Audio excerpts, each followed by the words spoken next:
Hello. Welcome to Reality Stories, where stories do come alive. Please subscribe and share with friends.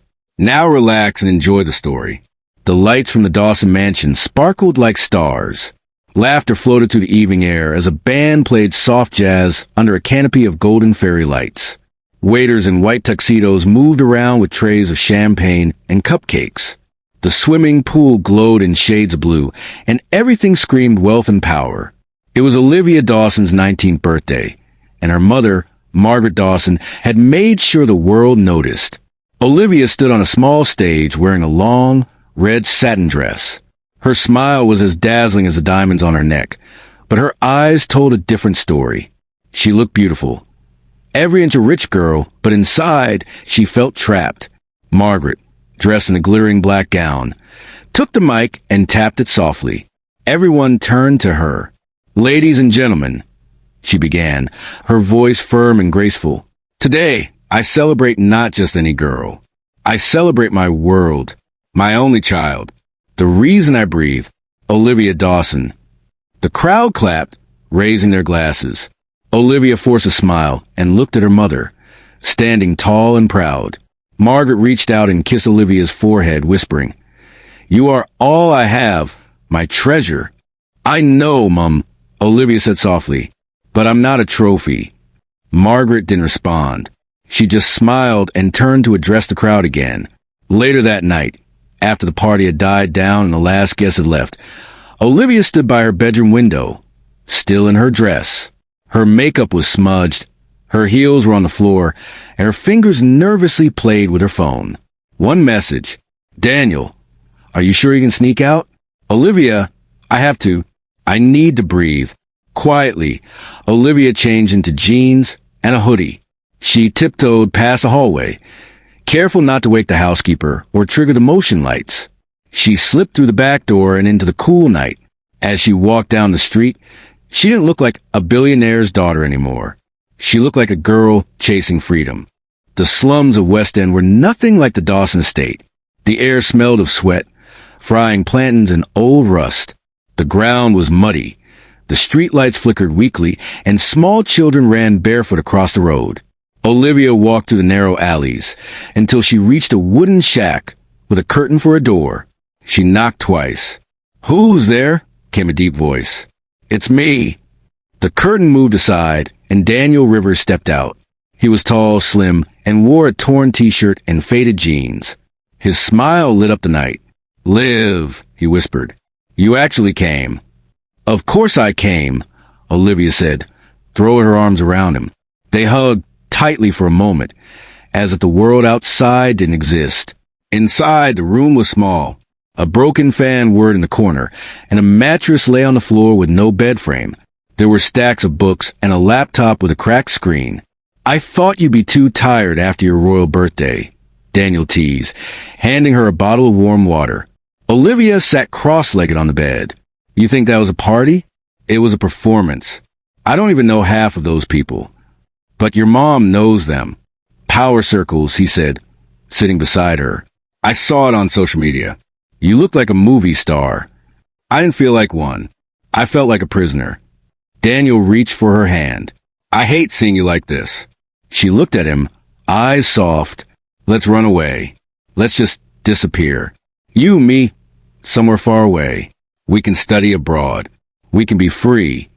He paused. "I want that more than anything, Olivia. But what?" He looked away. "There's something I found out about your mom." She sat up straighter. "What do you mean?" Daniel hesitated. "You remember that job I took last month at the private clinic?" "Yes, the one where you were cleaning offices. I was in the records room one night, and I saw something. A file. It had your mom's name on it. Margaret Dawson. I opened it out of curiosity. You shouldn't have." "I know, but what I saw, it was strange. There was a file from 19 years ago. A surrogacy agreement. Confidential. It had your mom's signature and another woman's name I didn't recognize." Olivia frowned. "Surrogacy? What does that mean?" Daniel lowered his voice. "It means your mom didn't give birth to you. Not directly. It means someone else carried you." Silence. Olivia looked like she'd been slapped. No, that can't be true. She would have told me. Would she? Daniel said gently. Think about how controlling she is. How she never lets you talk about your father. How she hides anything about your past. Tears welled up in Olivia's eyes. Why would she hide something like that? Daniel looked into her eyes. Because there's more. That other woman, the one who carried you, died during childbirth. That's what the file said. Olivia stood up, shaking her head. No, you must have read it wrong. I didn't. I swear I didn't. Olivia paced the room. This is crazy. This is insane. Daniel stood and held her shoulders. I didn't want to tell you like this, but you need to know the truth. If she lied about something this big, what else has she hidden? Olivia looked out the window at the stars, her chest rising and falling rapidly. My whole life, she whispered, my whole life has been a lie. Daniel hugged her tightly. We'll find the truth together. You're not alone, Olivia. I'm here. The morning after Olivia's secret visit to the slums, Margaret Dawson stood in the living room with her arms crossed, holding Olivia's phone in one hand. Her face was stone cold, but her heart was boiling with fury. Housekeeper Angela stood awkwardly near the stairs. Ma'am, I just found her window open, and her shoes are full of mud. Margaret didn't respond. Her fingers were busy scrolling through the messages she had just found. Daniel, see you tonight. Same place. Olivia, I can't wait to leave this cage. Her jaw tightened. The moment Olivia walked into the living room, still half asleep, Margaret raised the phone and said sharply, Where were you last night? Olivia froze. What do you mean? Don't play dumb with me, Margaret snapped. You left this house without permission. You climbed out of your window like a thief. I'm not a prisoner, Olivia said, standing straighter. Then act like a daughter. Margaret shouted, slamming the phone on the glass table. You went to see him, didn't you? Olivia's breath caught. How do you know about Daniel? Margaret took a deep breath. Try and control her rage. Because I had someone follow you. And because I just read every single message on your phone. You had me followed? Olivia's voice cracked. Are you serious? I've spent my entire life protecting you. Olivia, I'm not about to let some slum rat ruin everything I built for you. Olivia's face turned red with anger. Daniel is not a rat. He's the only person who tells me the truth. Unlike you, Margaret stepped forward, her voice low and cold. You are forbidden from seeing that boy again. Do you hear me? If I catch you him one more time, I will cut you off. You will lose everything. Good, Olivia said, eyes burning. Because all your money means nothing to me now. Not after what I know. Margaret paused. What are you talking about? You weren't going to tell me, were you? That I'm not your real daughter? That you use a surrogate? That the woman who carried me died? Margaret's lips trembled, but she tried to stay calm. Where did you hear such lies? Daniel saw the file. At the clinic where he worked. He saw your signature. He saw the truth. That boy is feeding you poison, Margaret said, her voice breaking. He doesn't know anything. And neither do you. I know enough, Olivia whispered. I know you've been lying to me my whole life. Margaret tried to grab her hand, but Olivia pulled away. You don't understand, Olivia. No, Olivia cut in. You don't understand. I don't want this life. I don't want your fake parties, your rules, or your secrets. I want to find out who I really am. Tears streamed down her cheeks as she turned and stormed up the stairs. Later that night, when Margaret knocked on her door, there was no answer. Olivia, I'm sorry, she said softly. Please open the door. Let's talk. Silence. She opened the door slowly. The room was empty. The window was open again. On the bed was a handwritten note. You lied to me all my life. I want to know who I am. Don't come looking for me. Margaret fell to her knees, clutching the paper to her chest. Her only daughter was gone. The next 48 hours were the worst of Margaret Dawson's life. She called the police, hired private investigators, checked every hospital, every shelter, nothing. Olivia had vanished. She didn't eat. She didn't sleep. She sat by the window, staring at her phone, waiting for it to ring. Then at 6:43 a.m. on the third day, it did. Caller ID, private number. Hello? Margaret answered quickly, her voice hoarse. Is this Mrs. Margaret Dawson? Came a male voice. Yes, who is this? This is Officer Brian from the West End Police Division. We need you to come to West End General Hospital immediately. It's about your daughter, Olivia Dawson. Margaret's heart stopped. Is she okay? What happened? Ma'am, she's been in an accident. Please come quickly. The line went dead. Margaret didn't remember how she got dressed or how she drove. The entire road to hospital was a blur of tears and prayer. Please let her be alive. Please, God, don't take my only daughter. When she arrived, she burst through the hospital doors like a storm. Nurses tried to stop her, but she pushed past them. Where is she? Where's Olivia Dawson? A kind-looking nurse walked up to her gently. Are you her mother? Yes. Margaret choked. Take me to her. The nurse paused and said softly, Please follow me. They walked down a long, cold corridor until they reached a small room. A police officer stood outside. She was found unconscious in a stolen car that crashed into a bridge barrier. No ID. We only identified her from the note in her pocket, he said, handing Margaret a blood-stained paper. It was the same note she had written. You lied to me all my life. Margaret felt dizzy. Let me see her. The nurse opened the door slowly. Inside, Olivia lay on a hospital bed, covered with a white sheet from head to toe. No, Margaret whispered, stepping back. No, no, no, please, no. The nurse removed the sheet from Olivia's face. It was her baby, still, lifeless, gone. Margaret let out a scream, so raw it shook the walls. No. Olivia, wake up, please. She collapsed beside the bed, clutching her daughter's cold hand. You're all I have. You're all I had. Please wake up. I'm sorry. I'll tell you everything. Just come back. But Olivia didn't move. The room was quiet, except for the sound of Margaret's weeping. I told the world you were my treasure, she cried. But I buried the truth so deep, even you couldn't find it. Nurses gave her space. The police officer looked away, giving her privacy.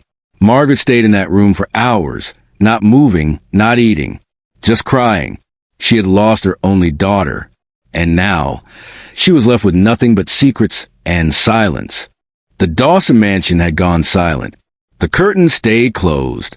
The once lively halls now echoed with emptiness. Margaret Dawson rarely left her room, and when she did, it was only to sit in Olivia's, touching her clothes, holding her books, smelling her pillow like it still carried her scent. One morning, Angela the housekeeper knocked softly on her door. Ma'am, this came for you. She handed Margaret a plain white envelope with no stamp, no return address, just one word written in red ink. Truth. Margaret's hands trembled as she tore it open. Inside was a single typed page. Your daughter is gone, but your sins live on. You thought the past would stay buried. But the dead don't forget. Ask Dr. Leonard Gray if you still know where to find him. Margaret's heart skipped a beat. The letter dropped from her hand. Leonard Gray, she whispered, panic creeping into her voice. Angela watched with concern. Is everything all right, ma'am? Margaret shook her head. Nothing is all right anymore. That night, she couldn't sleep. The name in the letter haunted her. Dr. Leonard Gray had been the only one who knew the full truth about Olivia's birth, about the woman who carried her, about the deal they had made 20 years ago. She picked up the letter again and read it under her desk lamp. The typewriting was neat, almost old-fashioned. There was no signature, but it was clear. Someone knew. The next day, another letter arrived. This one read, There were 2 cries that night. One lived. One was stolen. You paid for a life. But what happened to the other? Margaret gasped. 2 cries? 2 babies? She sank into her chair, clutching the letter. Her lips quivered. No, it can't be. Her mind began to spin. Could it be possible? Could there have been another child? Was Olivia not alone? 20 years ago. Flashback begins. The year was 2005. A younger Margaret Dawson stood in a small private clinic in Lagos, dressed in a cream-colored suit, pearls on her neck, sunglasses hiding her swollen eyes. She looked tired but determined. Across from her sat Dr. Leonard Gray, a calm, gray-haired man in a lab coat. In front of them was a contract, 2 pens, and a photograph of a young woman. "Her name is Faith Evans," Dr. Gray said, tapping the photo. 21. No family. Unmarried. Lives in a wooden shack by the river. She's willing to carry the child for the right price. Margaret looked at the woman in the photo. Her eyes were kind, her smile uncertain. "She'll remain anonymous?" Margaret asked. "Completely," Dr. Gray replied. "You will never have to see her. And she'll never know who the baby goes to. And the egg donor. European. You chose her file yourself." Margaret sighed and signed the papers. "I've tried everything," she whispered. "IVF, hormones, prayers. Nothing worked. If this doesn't happen, I have nothing." Dr. Gray nodded. "This is your best option." 9 months later, in the middle of a stormy night, the clinic was filled with tension. Faith Evans screamed in the delivery room, soaked in sweat. Her heartbeat was unstable. The baby was coming too fast. Dr. Gray stood over her, panicked. "Give me more hands." Her pressure's dropping. A nurse ran into Margaret's private waiting room. "There's a complication," she said. "The surrogate is fading fast." "Is the baby okay?" Margaret demanded. "We're trying." A few minutes later, Dr. Gray emerged holding a crying newborn girl. The baby was healthy, but Faith Evans wasn't. "She didn't make it," he said quietly. Margaret stared at the baby in shock, then slowly reached out and held her close. She had waited so long for this moment. Her eyes filled with tears. "She's mine now." Dr. Gray nodded, but there was something else he didn't say. Something he kept to himself. Because that night, something strange had happened. 2 babies had been born. The second had arrived minutes after first. Smaller, weaker, barely breathing. A baby boy. The nurse, confused and shocked, had asked, "Doctor, what do we do?" Dr. Gray had looked at Margaret, holding the girl with tears in her eyes, then back at the tiny boy in the nurse's arms. "She only paid for one," he said quietly. "Take him to the other wing. I'll handle it." That baby boy disappeared from records that night. No name, no identity, no trace. Flashback ends. Back in the present. Margaret sat on the floor of Olivia's room, holding the 2 anonymous letters in her lap. Her head was spinning. 2 cries. 2 babies. One was stolen. Could it be true? Could Olivia have had a twin? She remembered Dr. Gray's face. Calm. Professional. But he had always avoided her after birth. Her voice cracked as she whispered, "What did you do, Leonard?" Her phone buzzed again. Another message. "The truth is coming. You can't hide anymore." Unknown number. Margaret's hand shook. She knew what she had to do. Find Dr. Leonard Gray. Find the truth. And maybe, just maybe, find the other child. 6 months later. It was a quiet Sunday morning. The Dawson mansion was still wrapped in mourning. Though 6 months had passed, Margaret Dawson still hadn't accepted that Olivia was truly gone. Her room remained untouched. Her photos still hung on the wall. Margaret often sat by the window, watching the gate, as if expecting Olivia to walk in any minute. And that morning, someone did. Angela, the housekeeper, came running into the sitting room, breathless. "Ma'am, you need to come outside. Right now." "What is it?" Margaret asked, irritated and tired. Angela's eyes were wide. "She's here." "Who?" Angela could only whisper, "Your daughter." Margaret stood up slowly, her heart pounding in confusion and fear. "That's impossible." But as she stepped outside, her knees gave way. Standing at the gate was Olivia. Same long hair, same soft brown eyes, same tiny scar under her chin from when she fell off a bike at age 6. But something was different. She wore torn jeans, a black hoodie, and her eyes didn't carry the warmth Olivia had. They were sharp, watchful. Margaret ran forward, grabbing her face. Olivia? My God, is it really you? The girl stepped back. I'm not Olivia. Margaret froze. My name is Liv. I'm her twin. Everything around Margaret began to blur. What are you talking about? I was born the same night. Same room. Same mother. But I wasn't the one you picked. Margaret's lips trembled. No, that can't be. I didn't come here to play games, Liv said. I came here to understand why I was left behind. Why Olivia got everything. And I got nothing. Angela gasped behind them. Margaret couldn't speak. She stared at the girl in front of her, who looked and sounded exactly like the daughter she had buried. Then suddenly, a familiar voice came from behind. She's telling the truth. Margaret turned around sharply. Daniel stepped out of a taxi parked by the gate. He looked older, stronger, but still carried the sadness in his eyes. I found her, he said, months ago. I didn't know how to tell you. She lived in a foster home for years, in the worst part of the city. They called her Liv because she always survived, even when she shouldn't have. Liv crossed her arms. The nurses told me I was born in a private clinic, but no one ever came for me. No name, no family, just dumped. Margaret felt like the ground was slipping from under her. I didn't know, she whispered. They told me only one baby survived. Well, Liv said bitterly, they lied. Margaret sat alone in her study, holding a glass of untouched wine. Liv was in the guest room. Daniel had gone to check on her. Everything felt surreal. 2 daughters, one buried, one angry and breathing. Angela entered quietly. Ma'am, she's asking to speak with you. Margaret sighed and stood up. When she walked into the guest room, Liv was sitting on the edge of the bed, staring at the large portrait of Olivia hanging on the opposite wall.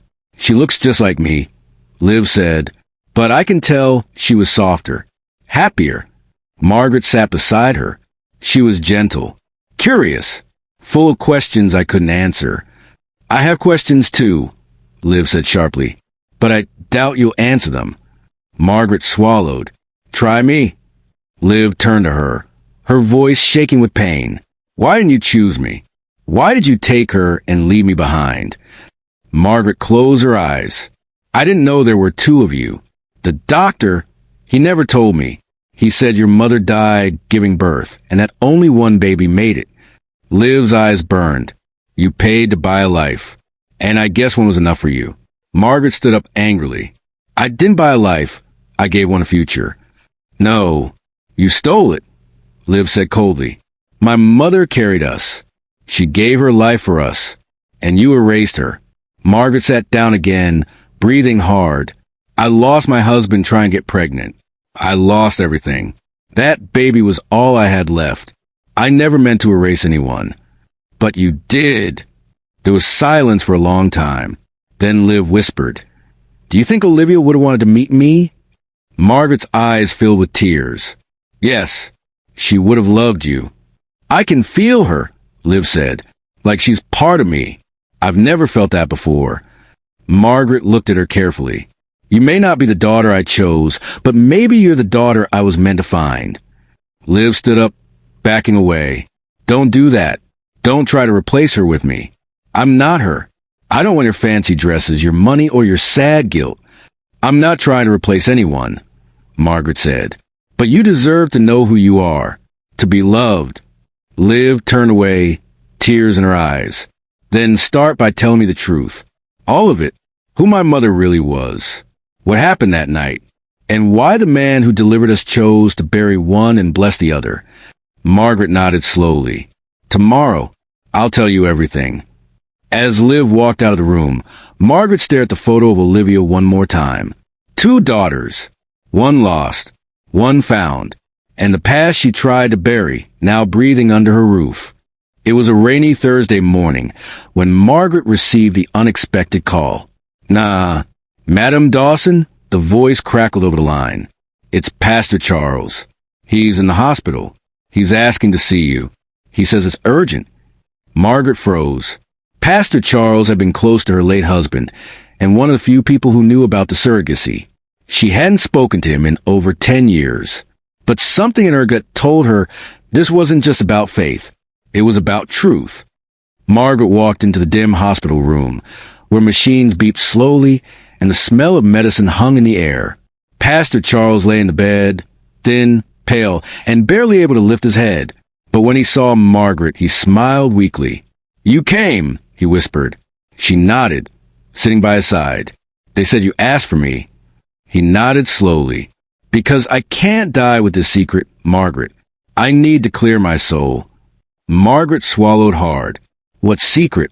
He stared at the ceiling for a long moment, then spoke with heavy breath. 20 years ago, you came to me. You were desperate. You couldn't have children. You begged me to pray, to help you find a way.